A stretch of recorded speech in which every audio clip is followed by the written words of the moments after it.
حاسس عينيك بتتعب لما بتقعد على الموبايل أو الكمبيوتر كتير؟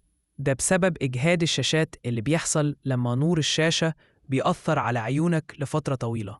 أول حاجة، حاول تقلل الوقت اللي بتقضيه قدام الشاشات وخد فواصل كل نص ساعة أو 45 دقيقة. في الفواصل دي ابعد نظرك عن الشاشة لمدة دقيقة أو 2 وركز على حاجة بعيدة. تاني حاجة، استخدم قاعدة 20-20-20، يعني كل 20 دقيقة تبص على حاجة بعيدة على الأقل 20 قدم حوالي 6 متر لمدة 20 ثانية. دي بتريح عضلات عينيك وبتقلل الإجهاد.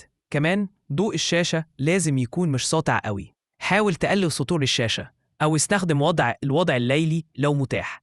لو تقدر تستخدم نظارات ضد الأشعة الزرقاء دي كمان هتساعد كتير.